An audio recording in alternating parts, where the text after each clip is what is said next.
નમસ્તે વિદ્યાર્થી મિત્રો, કેમ છો? બધા મજામાં ને? તો આજે આપણે સામાન્ય જ્ઞાનની અંદર પાઠ 13 ભારતીય મસાલાની ઓળખ. તો તમને બધાને ખબર જ હશે કે તમારી મમ્મી તમારા રસોડાની અંદર જે વાનગી બનાવે છે, એટલે કે જે રસોઈ કરે છે એની અંદર કઈ કઈ વસ્તુ નાખે છે. મસાલા વગર કોઈ વસ્તુ, એટલે કે શાકભાજી હોય, એટલે કે સબ્જી હોય, પછી કોઈ સારી વસ્તુ ગોટા હોય, ખમણ હોય, ઢોકળા હોય, કોઈ પણ વસ્તુ તમારી મમ્મી બનાવતી હોય તો અંદર મરી મસાલા ના હોય તો તે વસ્તુ સારી લાગતી નથી. તો અહીંયા આપણે બધા અલગ અલગ મરી મસાલા જોવાના છે. હવે પહેલું છે મરી. હવે તમને પણ ખબર હશે કે મરી કેવા હોય છે. તમને કોઈ દિવસ ઉધરસ કફ થયો હોય તો આપણે આ કોરોનાની અંદરની જ વાત કરીએ આપણે કે કોરોનાની અંદર આપણે મરીનો બહુ જ ઉપયોગ કર્યો છે કે ઉકાળો બનાવીએ છીએ ને એની અંદર આ મરી એ ગરમ મસાલામાં યુઝ થાય છે, એટલે કે વપરાય છે. તો આ મરીનો ઉપયોગ આપણે ખાંડી અને એમાં નાખી શકીએ છીએ, બરાબર છે. તો આ મરી કેવા ગોળ કાળા કલરના હોય છે. તમે ના જોયા હોય તો તમારા મમ્મીને કહેજો કે મરી તમને બતાવે. ઓકે, એ મરી છે ને એક બહુ સરસ હોય છે. એનો ભૂક્કો કરીએ અને ઘણીવાર આપણે જે સેવ ફરસી પૂરી બનાવીએ છીએ ને એની અંદર પણ નાખી શકીએ છીએ. ત્યાર પછી જીરું. હવે જીરું પણ ઘણી વસ્તુમાં બસ લગભગ રસોડાની અંદર યુઝ થતું હોય છે, બરાબર છે. જીરું પણ તમે ના જોયું હોય તો તમારા મમ્મીને આ બધા જ ગરમ મસાલા રસોડાની અંદર જઈ અને કહેવાનું તો તમને બતાવશે. નાનું બ્રાઉન કલરનું હોય છે જીરું. હવે છે તજ. હવે તજ તમે જોયા તો લાકડા જેવા હોય છે. લાકડાની ઉપર જે પળ હોય છે ને એવું હોય છે તજનું લાકડું કહીએ છીએ આપણે. એ પણ ગરમ મસાલામાં વપરાય છે. આપણે કઢી બનાવીએ ને તો એની અંદર તેલની અંદર એ નાખીએ ને એટલે સરસ મજાનો એનો ટેસ્ટ આવતો હોય છે. પછી તમને ઉધરસ થઈ હોય તો તમે એનો ટુકડો મોઢામાં રાખો ને, તમને વારે ઘડીએ ઉધરસ આવે નહીં. લવિંગ કે તજ એ બધું, બરાબર છે. ત્યાર પછી છે લવિંગ. તમે આ લવિંગ જોઈ શકો છો કે આ લવિંગ જુઓ તમે, આ લવિંગ. ઓકે, હવે આ લવિંગની અંદર તમે જોયું હશે ઘણીવાર કે લવિંગ કેવું હોય છે, ઉપર બોલ જેવું અને નીચે લાકડી જેવું હોય છે. એને લવિંગ કહેવામાં આવે છે. એ કાળા કલરનું હોય છે. એ લવિંગનો ઉપયોગ પણ ગરમ મસાલાની અંદર યુઝ થાય છે. તમે કઢી બનાવો, દાળ વઘારો, એની અંદર નાખવામાં આવે છે. હવે આ છે હળદર. હવે હળદર તો તમને ખબર જ છે કે મમ્મી દરેક વસ્તુમાં હળદરની જરૂર પડે છે. બીજું એ છે કે એ હળદર દવા તરીકે પણ એનો ઉપયોગ થાય છે. આ ગરમ મસાલા જે બધા છે ને મોરી, તજ, જીરું, લવિંગ એ બધાનો પણ ગરમ મસાલામાં યુઝ થાય જ છે. પરંતુ હળદર તમને જો કફ કે ઉધરસ થઈ હોય તો તમારી મમ્મી મધ, હળદર અને મીઠું નાખીને પણ તમને આપતી હોય છે. ત્યાર પછી બીજું હળદરનો ઉપયોગ પણ તમે દૂધમાં નાખીને પણ પી શકો છો, બરાબર છે. હળદર એ ખૂબ જરૂરી છે. ત્યાર પછી અહીંયા છે રાઈ. રાઈ એટલે કે આપણે ગામડાની અંદર રાયડો જે કહીએ છીએ ને, રાયડો થોડો મોટો હોય છે, કાળા કલરના ગોળ દાણા હોય છે. અને રાઈ કેવી હોય, થોડી ઝીણી હોય છે. એનો આપણે વઘારમાં ઉપયોગ કરીએ છીએ. શાક વઘારીએ ત્યારે તેલની અંદર પહેલાં રાઈ નાખીએ છીએ અને પછી બીજી બધા મસાલા કરીએ છીએ. ઓકે, ત્યાર પછી અહીંયા છે મરચું. હવે મરચું લાલ કલરનું છે. લીલા જે મરચાં આવે છે ને એને સૂકવી અને લાલ કરવામાં આવે છે. ત્યાર પછી એ સુકાઈ જાય એટલે પછી એને દળી અને એનો પાવડર બનાવવામાં આવે છે. અને એ દરેક વાનગીની અંદર, એટલે કે જે શાકભાજી, દાળ, ભાત, શાક જે બનાવ્યું હોય છે એની અંદર નાખવામાં આવે છે. હવે છે આ હિંગ. હિંગ તો તમને ખબર છે કે તમને પેટમાં દુખતું હોય ને, ગેસ થઈ ગયો હોય તો તમે હિંગ ડૂટીની અંદર ઘણા ભરતા હોય છે તો એ આરામ થઈ જાય છે પેટમાં દુખે તો. એને થોડી અંદર મોઢાની અંદર નાખી અને પાણી પી જઈએ તો પણ સારું હોય છે. એટલે હિંગ ગેસ માટે ખૂબ જરૂરી છે અને સારી વસ્તુ છે. આપણે દરેક વાનગીમાં એને પણ ઉપયોગ કરતા હોઈએ છીએ મસાલાનો. ત્યાર પછી છે જાયફળ. હવે જાયફળ તો બીજું એ છે કે કોઈ નાનું છોકરું હોય છે ને, જાયફળનો ઉપયોગ આપણે દૂધપાક બનાવીએ ને એની અંદર પણ નાખતા હોય છે. અને જ્યારે કોઈ નાનું છોકરું હોય છે એને જો કોઈ પેટમાં ચૂંક અને તકલીફ થઈ ગઈ હોય છે, ડાયરિયા થઈ ગયા હોય ને, તો જાયફળને ઘસી અને એને જો થોડું ચમચીમાં પાવામાં આવે ને તો એના ડાયરિયા પણ મટી જતા હોય છે, બરાબર છે. ઇલાયચી આપણે ખાંડી અને દૂધપાકની અંદર, પછી ગુલાબજાંબુની અંદર, મોહનથાળ, આ બધી વસ્તુની ઉપર આપણે નાખતા હોઈએ છીએ. આ છે તમાલપત્ર. તમાલપત્ર એટલે કે પાંદડા જેવું હોય છે, સૂકું પાંદડું હોય ને એવું હોય છે, એને તમાલપત્ર કહેવામાં આવે છે. એને આપણે ઘણી એવી સબ્જી હોય છે તો ઘણા સબ્જીમાં નાખતા હોય છે અને દાળમાં ખાસ નાખવામાં આવે છે. આ છે બાદિયા. બાદિયા એ ખટાશ માટે આવે છે. દાળની અંદર વઘારવામાં નાખીએ એટલે બહુ સરસ એનો ટેસ્ટ આવે છે.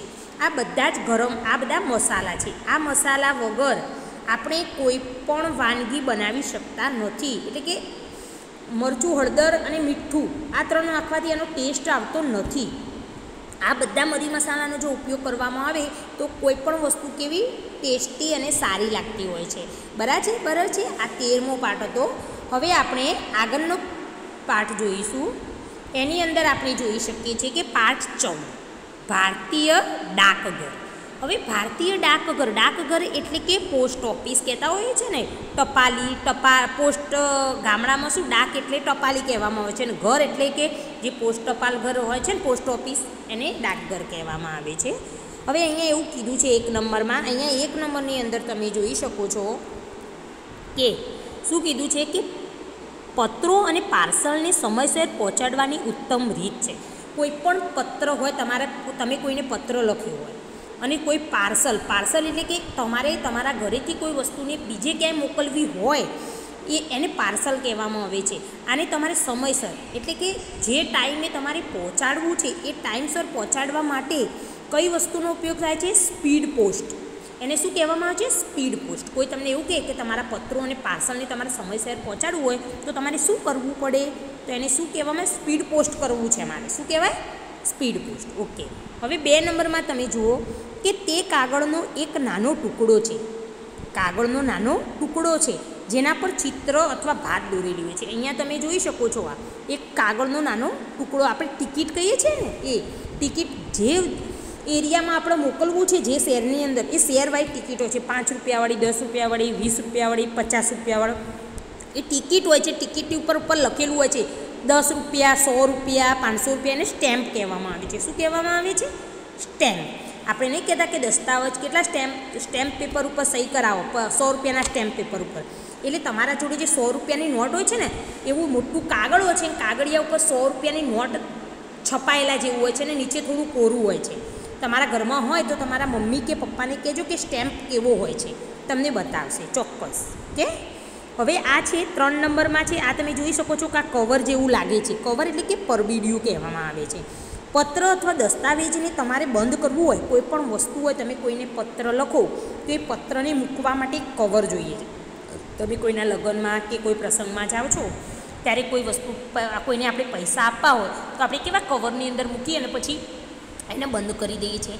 એને પરબીડિયું કહેવાય. આપણે શું કહીએ છીએ?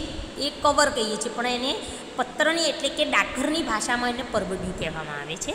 હવે 4 છે કે તે એક મુદ્રાવાળું અને વાળી શકાય તેવું ફોર્મ છે જેમાં સરળતાથી બંધ કરવા માટે એક ધાર પર ગુંદર હોય છે. આ 4 નંબરમાં કેવું છે? અહીંયા તમે આ ચિત્ર જોઈ શકો છો કે બ્લુ કલરનું એવું એક કાગળ આવે છે, એની ઉપર ઘમ હોય જ છે. તમે એને વાળી અને ઘમ તો ઉપર પટ્ટી હોય છે, પટ્ટી ઉખાડીને એને ચોંટાડી શકો છો. આ ફોર્મ હોય છે. એને આપણે ક્યાં આના આંતરદેશીય પત્ર કહેવામાં આવે છે કે જેને આપણે બીજા દેશની અંદર કોઈ પત્ર લખવું હોય ને એના માટે આ હોય છે. એના આંતરદેશી પત્ર કહેવામાં આવે છે. હવે 5 નંબર છે ટપાલ.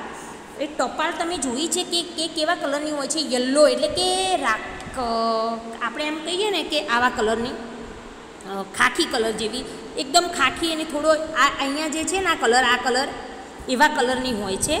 ટપાલ હોય છે. ઉપર ટિકિટ ચોંટાડવાની હોય છે. ને પહેલાંના જમાનામાં તમારા ઘરમાં જો દાદા દાદી રહેતા હોય તો તમે પૂછજો કે પહેલાં ફોન, મેલ, કોમ્પ્યુટર આ બધી સિસ્ટમ નથી ત્યારે લોકો શું કરતા હતા? આવી ટપાલ લખતા હતા. મામાના ઘરે, ફોઈના ઘરે, પપ્પાને આવા ટપાલમાં લખતા હતા. અને ઉપર પછી 5 રૂપિયાની કે 2 રૂપિયાની ટિકિટ ચોંટાડી અને પછી એને પોસ્ટ કરવામાં આવતી હતી.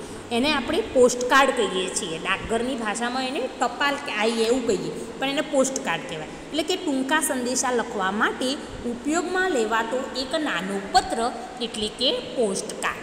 ઓકે. હવે 6 નંબરમાં તમે જોઈ શકો છો કે તે એક વસ્તુ છે જે યોગ્ય રીતે લપેટી અને બંધ કરેલી છે તેમજ તે પ્રાપ્તકર્તાના સરનામા પર પહોંચી છે.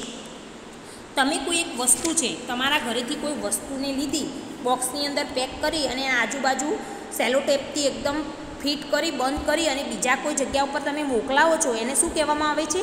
પાર્સલ. શું કહેવામાં આવે છે? પાર્સલ. તો દરેક વિદ્યાર્થી મિત્રને આની અંદર ખબર પડી ગઈ હશે ડાકઘરની અંદર કઈ કઈ કેવું કેવું ચાલે છે અને કેવી રીતે એનો યુઝ થાય છે, બરાબર, અને કોને શું કહેવાય છે. ઓકે, ત્યાર પછી આપણે 15મો પાઠ જોઈશું. 15મા પાઠની અંદર એક દુનિયાના ખંડો આપેલા છે. આપણે કેટલા ખંડો છે? 7 ખંડો છે, બરાબર છે.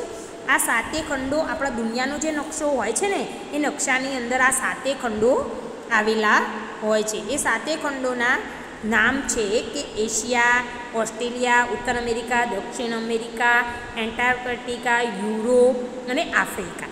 આ 7 ખંડો દુનિયામાં આવેલા છે. અત્યારે હું ઓનલાઈન તમને નકશો બતાવીશ. મારે તમને નકશા ઉપરથી બતાવવું હતું કે કયો ખંડ ક્યાં આવેલો છે, પરંતુ મેં સર્ચ કરીને જોયું, પરંતુ એમાં અક્ષર છે ને તમને બહુ દેખાય એવા નથી. જો નેક્સ્ટ ટાઈમ એવો જ્યારે જો કદાચ સ્કૂલ ખુલશે તો હું તમને રિયલ આપણા જોડે સ્કૂલની અંદર દુનિયાનો નકશો છે એ નકશાની અંદર એક એકનો ઊભા કરી અને તમને બતાવી સારી કે કયો ખંડ ક્યાં આવેલો છે. પણ અત્યારે ખાલી આપણે નોર્મલ એવું સમજી શકીએ છીએ કે અહીંયા ABCD આપેલું છે. તો અહીંયા તમે જોઈ શકો છો કે અહીંયા આ બાજુ કઈ બાજુ છે. તમે જ્યારે જે આ ચિત્રની અંદર જોવો છો એ તમારી ડાબી બાજુ ઉત્તર અમેરિકા, એની નીચે દક્ષિણ અમેરિકા ખંડ આવેલો છે. ઉપર સૌથી ઉપર ઉત્તર અમેરિકા છે, એની નીચે દક્ષિણ અમેરિકા છે. અહીંયા તમે જુઓ આ ઉત્તર અમેરિકા છે, એની નીચે દક્ષિણ અમેરિકા છે. પછી એનાથી નીચે એન્ટાર્કટિકા ખંડ આવેલો છે. દુનિયાનો જે નકશો છે એ નકશાની સૌથી ઉપરની બાજુ એટલે કે ડાબી બાજુ સૌથી ઉપર ઉત્તર અમેરિકા, એની નીચે દક્ષિણ અમેરિકા છે અને એની નીચે એન્ટાર્કટિકા ખંડ છે. ત્યાર પછી તમે જમણી બાજુ સૌથી ઉપર કયો છે? એશિયા ખંડ છે અને એની નીચે છે ઓસ્ટ્રેલિયા ખંડ છે. ઓકે, હવે વચ્ચે સૌથી ઉપર યુરોપ ખંડ આવશે. ત્યાર પછી નીચે આફ્રિકા ખંડ છે, બરાબર છે. તો આ બધા જ ખંડો કેટલા 7 ખંડો તમને સમજાઈ ગયા છે. તમને કોઈ પૂછે કે દુનિયાનો જે નકશો છે એની સૌથી ડાબી બાજુ ઉપર ઉત્તર અમેરિકા છે, એના નીચે દક્ષિણ અમેરિકા, પછી એન્ટાર્કટિકા આવશે. ત્યાર પછી જમણી બાજુ એશિયા, પછી એના નીચે ઓસ્ટ્રેલિયા છે અને મધ્યમની અંદર ઉપર યુરોપ અને નીચે આફ્રિકા છે, બરાબર છે. હવે આપણે નેક્સ્ટ ટાઈમ મળીશું, બરાબર, નેક્સ્ટ ટાઈમ મળીશું સ્કૂલની અંદર, ત્યારે હું તમને ચોક્કસ આ નકશો બતાવીશ અને હું ભૂલી જાઉં તો તમે ચોક્કસ યાદ કરી અને મને કહેજો, બરાબર છે. અહીંયા આ વિડીયો પૂર્ણ થાય છે. હવે આપણે નેક્સ્ટ વિડીયોની અંદર મળીશું. Thank you.